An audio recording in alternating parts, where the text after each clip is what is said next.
Have you ever found yourself having the exact same fight for, like, the 100th time?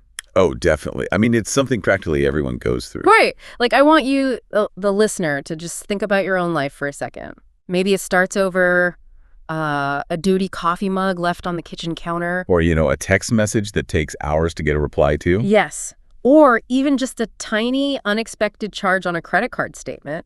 On the surface, these things are so simple. Very trivial, yeah. But then somehow within minutes, it just spirals into this massive, completely out of control conflict. It really does. And the weirdest part is that when you're in the middle of it, you often, completely forget what started the fight in the first place. Exactly. You forget the mug entirely, but you find yourself right in the middle of this dark, exhausting whirlpool that feels way too familiar. Yeah, that drowning feeling isn't a coincidence, by the way. Right. It's like you're on a theater stage, and you're both reciting these lines you've memorized from playing the scene a dozen times before. It's so true. And even though you know exactly how bad the play ends, with both of you getting hurt, you just can't seem to walk off the stage. Well, that is exactly why we're doing this. In our deep dive today, we are going to crack the code on these endless toxic loops that trap us on that stage. I am so ready for this. So our source material today is Dr. Sue Johnson's groundbreaking book, Hold Me Tight, and we're going into what she calls the demon dialogues. Such a great name for it, right? It's perfect because our mission today is to, hack this toxic system. We're going to decode the deepest psychological fears hiding right under our everyday arguments. Yeah, we're really going to take it apart. But while we're dismantling this machine, we have to remember that it isn't just cold analytical code. Right. Human beings are a bit messier than that. Way messier. I mean, human vulnerability is complicated. Beneath that tough, logical exterior during an argument, there's usually just a very lonely heart frantically asking, am I safe? Which makes total sense. Empathy is definitely key here. But to hack the system, we still need to look under the hood at the biology of it all. For sure. Because, rationally, a plate left out of the dishwasher or a delayed text should not feel like a life or death situation, Which should. You literally are not going to die over a dirty plate. But in that moment, our brains are not operating on logic at all. Not even a little bit. Logic is completely offline because our survival instincts have taken the wheel. The book brings up adult attachment theory, which was originally pioneered by John Bowlby. Right, the attachment guy. Exactly. And Bowlby found that just like an infant is biologically dependent on their parents for physical survival, adults are hardwired to need safe emotional connection. Wait, so it's not just a preference, it's biology. Yes. It's built into our hardware. It's not something we just learned. So when your partner seems emotionally unavailable or they aren't responding to you, the brain's fear center, the amygdala, just kicks in. And it sounds the alarm. Oh, it blares the alarm. Dr. Johnson calls this primal panic. Primal panic. Wow. So when that alarm goes off, the brain genuinely thinks we're being chased by a tiger or something. Pretty much. The lower brain doesn't care about the dishwasher or the credit card bill. In that moment of panic, the lower brain is desperately asking one thing. Are you there for me? Do I matter to you? Can I count on you? Exactly. And when the brain senses the answer might be no, that sudden burst of anger you see, it's really just fear wearing a mask. So the yelling, the sharp criticisms, that's all just a twisted way of trying to rebuild a connection? Yes. It's a desperate attempt to reach the other person when you feel the bond breaking. Okay, I hear you, but I've got to push back analytically here for a second. All right, hit me. I get the theory. Primal panic, amygdala, survival instincts. But come on, sometimes a fight about a budget is literally just a fight about a budget. You think so? Yeah, I mean, if money is tight and my partner buys something unnecessary, me getting mad about that can't always be about evolutionary abandonment fears. Isn't that overcomplicating it? Sometimes it's just about the money. Well, on the surface, that sounds perfectly logical. And obviously, practical stuff like paying bills is real. Right. But the source material makes a really crucial distinction here. If a relationship is secure and that emotional bond is solid, a budget disagreement doesn't turn into a massive crisis. Huh. Like a secure couple just sits down and says, hey, we went a bit over limit this month. Let's skip the fancy dinner this weekend. And that's it. It stays a logistical problem. It doesn't escalate into a screaming match. Exactly. But if the relationship is distressed, or if there's already a crack in the foundation, you don't feel secure. So the extra spending becomes a symbol. Yes. It stops being about money and starts meaning, you don't value my anxiety, you don't care about our future, I'm totally alone in this. Oh, wow. So it shifts from a logistics issue to an actual existential threat. Precisely. It becomes a threat to your security. That makes so much sense. Okay, let's build a visual model for you listening so you can picture this. Let's call it the emotional alarm system. I like that. So imagine you're asleep in your house, and suddenly your security alarm starts absolutely blaring. You wake up in a panic, assuming a burglar broke in. Naturally. And you think this burglar is, I don't know, stealing your kitchen plates or taking $20 from your wallet.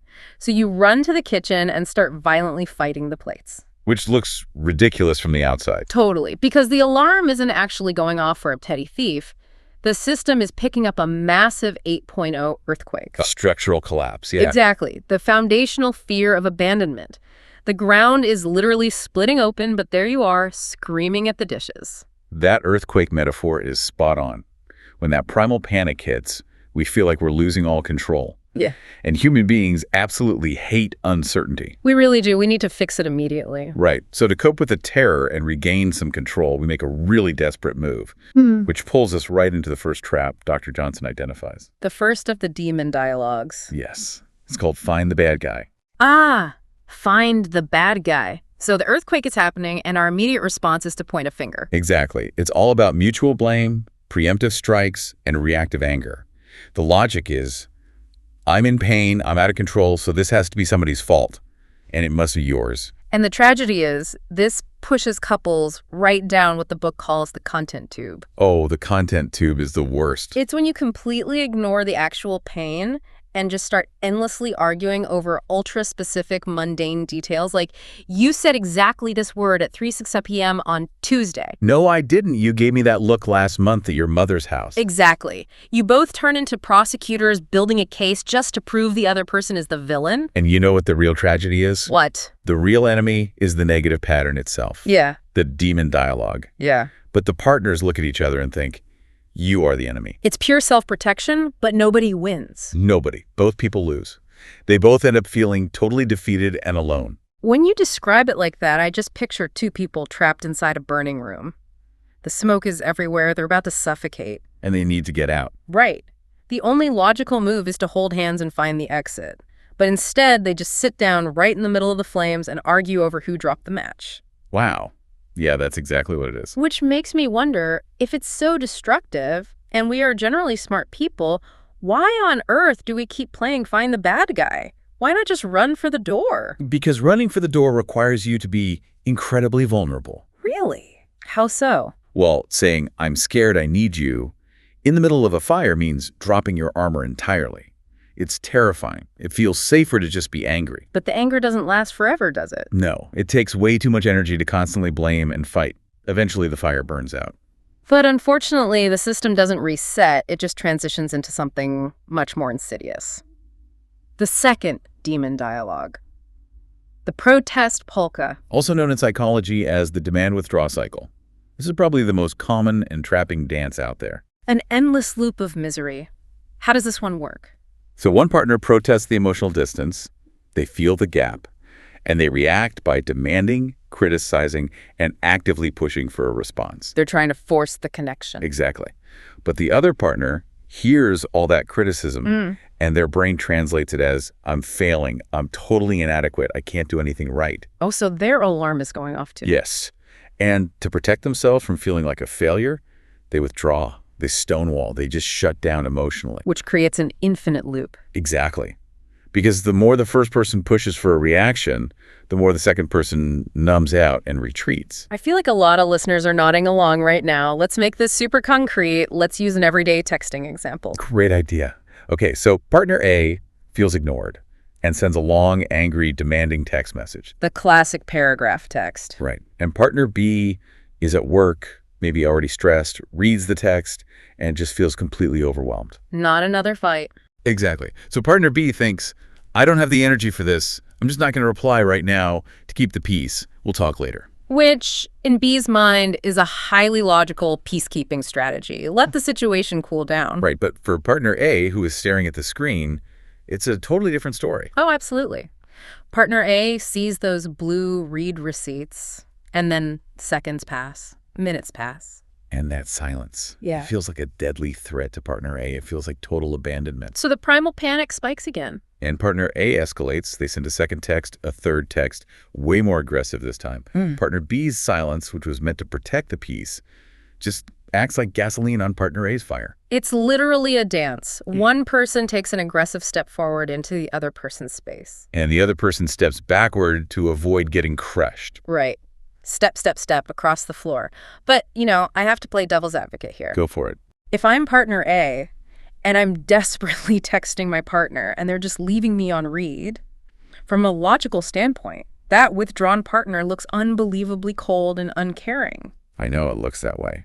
If you love someone and they are clearly distressed, why would you just turn into a brick wall? Doesn't that just mean you lack empathy? From the outside, it absolutely looks like a lack of empathy. Yeah. But we have to look deeper. The withdrawn partner isn't being quiet because they don't care. Then why? They are actually paralyzed by the fear of their partner's disapproval. Internally, there's a massive storm going on. Wait, really? They're panicking too. Totally. Their brain is telling them, if I speak, I'll make it worse.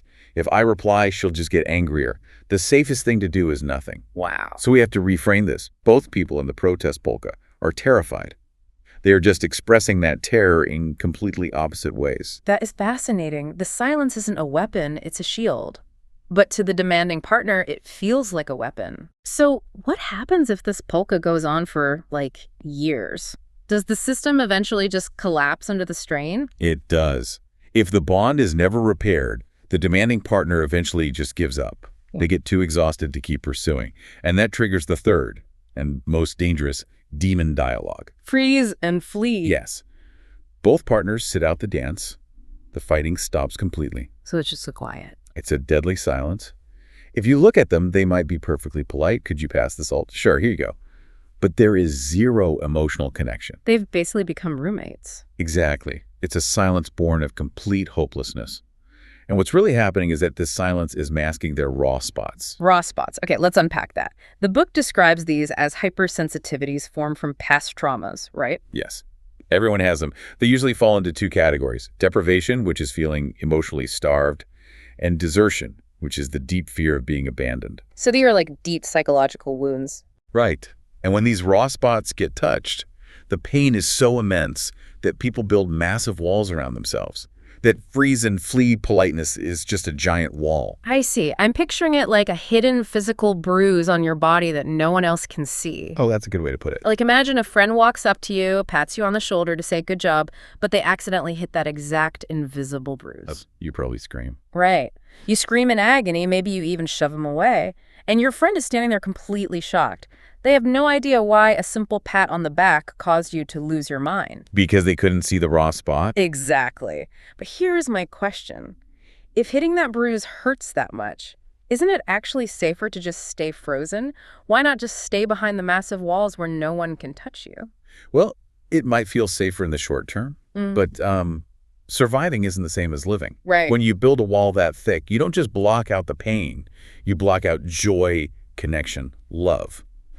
And biologically speaking, isolation is literally toxic to human beings. So you're safe, but you're starving. Exactly. If we don't allow our partners to see our vulnerabilities, we can never be truly secure with them. So staying in the freeze and flee stage is basically a death sentence for the relationship. It really is. Okay, so we've mapped out the whole minefield. We know the primal panic, the demon dialogues, the raw spots. How do you, listening to this, actually hack this system? How do we fix it? Well, Dr. Johnson offers a really powerful concept to restart the system. It's an acronym, ARE. ARE, what does that stand for? Accessibility, responsiveness, and engagement. That's the antidote. Okay, but how do we practically apply that? Give us the actionable takeaway. Here is your takeaway. The next time you find yourself arguing about the dishwasher or a text message, and you feel that familiar spiral starting, stop.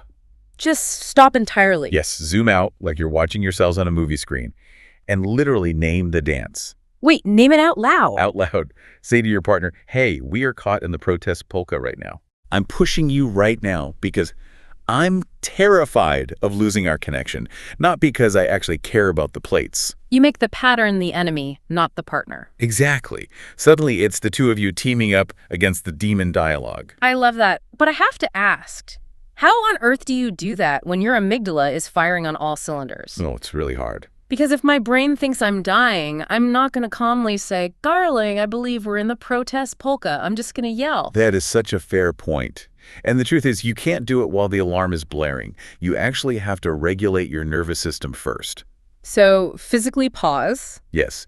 You tell your partner, I'm getting overwhelmed. Let's take a 20-minute timeout. You walk away, take some deep breaths, splash cold water on your face. You have to wait for your logic brain to come back online. And once the false alarm stops ringing, then you can name the dance. Exactly. It takes practice, but it completely changes the game. That is incredibly powerful. As we wrap up this deep dive, I want to leave you with one final lingering thought from the research that just blew my mind. Oh, the co-regulation stuff. Yes. So science actually shows that our loved ones are the hidden regulators of our bodily processes. It's amazing. Like they've done brain scans where people are under extreme stress or even physical pain. And when those people just hold the hand of their partner, their neurons literally calm down. The physical pain actually decreases. It's literal biological magic. It is. Connection is biologically that powerful. So think about it. What heights could your life reach if you finally traded in your heavy armor for the courage to just look at your partner and say, "I need you"? That's the ultimate hack. Yeah. Trading the armor for connection. It's scary, but it's the only way to really live. Perfectly said. Thank you all for joining us on this deep dive. Start naming those dances and take care of each other.